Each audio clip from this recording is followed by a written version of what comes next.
आपण शांतीने 2 मिनिटं करून घेऊ.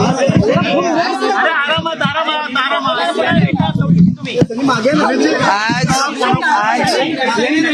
सगळ्यात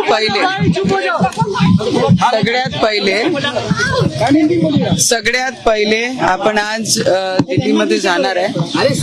काल मी डिस्चार्ज डॉक्टरांना रिक्वेस्ट करून डिस्चार्ज घेतला.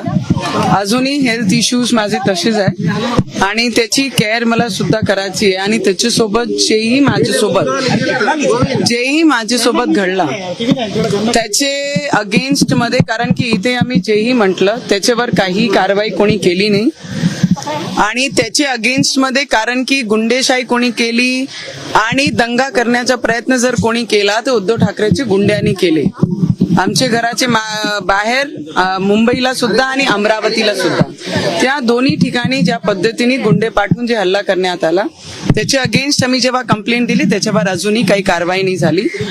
संजय राऊत जे पोपट आहे, रवीजींची भाषा ते चवन्नी छाप ज्याला आपण म्हणतो, आणि त्यांनी ज्या पद्धतीने म्हटलं की 20 फूट गड्ड्यामध्ये गाडून देऊ, त्याच्या अगेन्स्ट मध्ये जेव्हा आम्ही इथे तक्रार दिली तर त्याच्यावर काही ऍक्शन नाही झालं.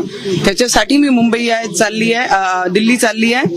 आणि त्याच्यासोबत जे माझ्यासोबत घडलं आणि कोर्टाचा कोणीही जर म्हणत असताना अपमान आम्ही केला, आमचे सारखे लोक, एक आमदार आणि एक खासदार कोर्टाचा सन्मान एक भारतीय नागरिक म्हणून नेहमी करत आलो आणि पुढे सुद्धा आम्ही त्याची पूर्ण रिस्पेक्ट करणार आहे. आणि त्यांच्या आदेशाचा पालन सुद्धा आम्ही केला.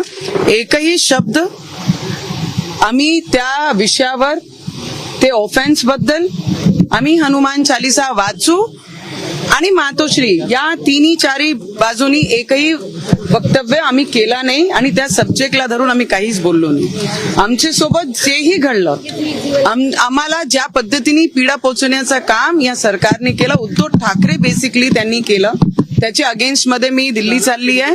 आणि जाऊन जेवढेही प्रमुख नेते आहे जे महिलांना रिस्पेक्ट करतात, सन्मान करतात, असे आमचे देशाचे गृहमंत्री, आमचे प्रधानमंत्री आणि ओम बिर्ला साहेब ज्यांचे सभागृहाचे आम्ही मेंबर आहोत, त्यांना जाऊन मी भेटणार आहे. आणि जेही माझ्यासोबत घडलं, लॉकअप पासून ते जेल पर्यंत त्यांनी जे व्यवहार एक लोकप्रतिनिधी सोबत केला, ठीक आहे, आम्ही मानतो की जेलानंतर गेल्यानंतर तिथे आपण लोकप्रतिनिधी नसतो आणि आपण क्रिमिनल सारखा तुम्ही ट्रीट करता, पण त्याचेही काही नियम कायदे असतात.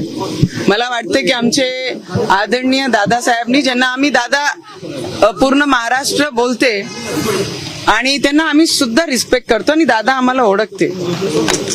दादासारखी एक सेकंड हा, दादासारखी व्यक्तीनी असं भाष्य करणं, मला वाटतं आमच्यासारखे लोकांना डिमॉरलाइज करण्याचं काम करत आहे. तर पण मी दादांना एक रिक्वेस्ट करन, दादांनी पोलीस स्टेशनची गोष्ट केली, ठीक आहे, ते व्हिडिओ व्हायरल केला, पण दादा एक महिला सोबत तुम्ही असताना या महाराष्ट्रामध्ये मुख्यमंत्री काही कामाचं नाहीये, ते आपल्यालाही माहिती आहे. आणि तुम्हीच मुख्यमंत्रीचे पदापेक्षा जास्त कामं करतात, तर आपण सुद्धा याची माहिती घ्यावं की लॉकअप पासून आणि जेलापर्यंत कोणत्या पद्धतीने आमच्यासोबत व्यवहार झाला, त्याची चौकशी जर आपण केली तर आपल्याला माहित पडेल. कारण आपण ठोक-रोक बोलणारे व्यक्ती आहे, तर त्याची माहिती घेऊन त्याच्यावर सुद्धा आपण बोललो पाहिजे, एवढी विनंती करते.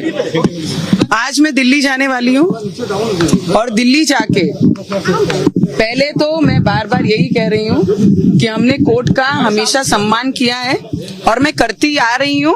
और ये भारतीय नागरिक होने के नाते हमारे इस देश में रहने वाला हर एक व्यक्ति कोर्ट का सम्मान करता है, उसी तरीके से हम भी करते हैं.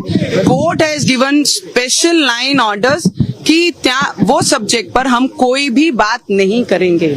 हमने ऑफेंस के बारे में बात नहीं की, हमने किस तरीके से ऑफेंस लगाया उसके बारे में बात नहीं की. वो सब बातें बाजू में रख के जो मेरे साथ लॉकअप से लेके जेल में हुआ, मेरी हेल्थ इश्यू को लेके जिस तरीके से उन्होंने अवॉइड किया, वो सब चीजों पे मेरा बात करना, लोगों को सामने लाके बताना. अगर एक लोक प्रतिनिधि के साथ में ऐसा हो सकता है तो एक आम पब्लिक के साथ में किस तरीके से व्यवहार होता है, ये मेरा बोलना बहुत जरूरी है. और एज ए लोक प्रतिनिधि ये संविधान ने मुझे अधिकार दिया है, मेरा अधिकार मुझसे किसी ने नहीं छीनना चाहिए.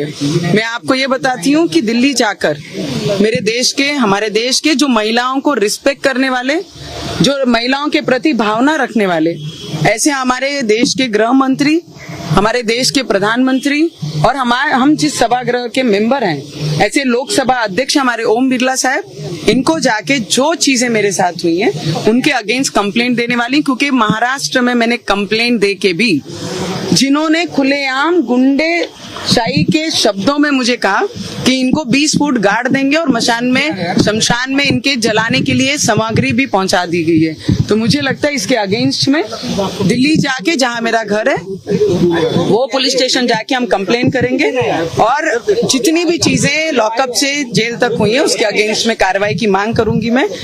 और ऐसे कोई भी लोक प्रतिनिधि हो या आम व्यक्ति, नागरिक हो या महाराष्ट्र के या देश का, उसके साथ ऐसी दुर्घटना नहीं होनी चाहिए।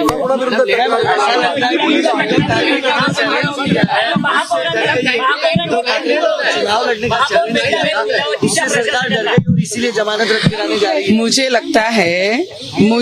लगता है कि जो मैंने उनको चेतावनी दी है, किसी के नाम पे बैठकर खाना बहुत अच्छा है, पर खुद के हिम्मत पर खुद के पसीना निकाल के काम करने में बहुत अंतर है।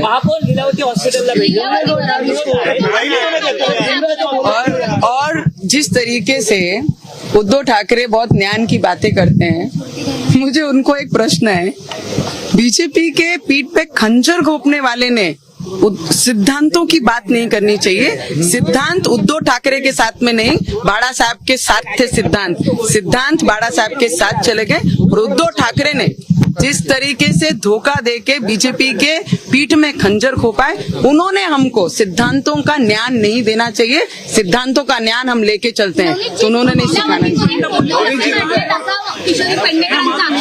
मला असं वाटते मला असं वाटते की आम्ही लढणारे लोक घाबरणारे लोक नाही।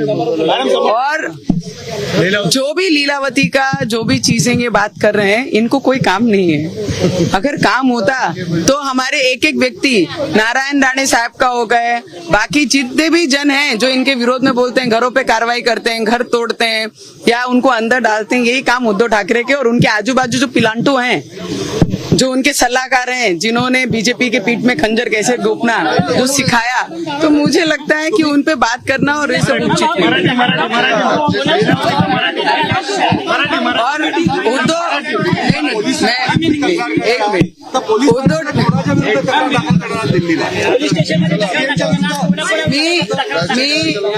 मैं एक चीज बता सकती हूँ कि 5 साल देवेंद्र साहब ने भी राज्य चलाया है।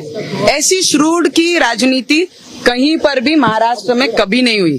अगर सीखना है उद्धव ठाकरे जी को, तो उन्होंने देवेंद्र साहब से सीखना चाहिए कि महाराष्ट्र किस तरीके से चलाना चाहिए और किस भावना से चलाना चाहिए। श्रूड बुद्धि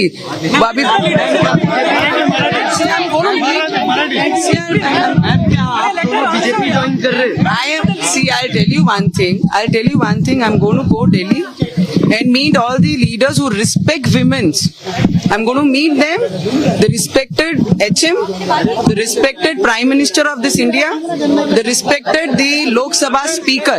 I'm going to meet him and I'm going to tell him what happened from jail to the lockup, from lockup to the jail. I'm going to request him, and if he gives me time, I'm going to meet and give him all the details what happened with me as a female.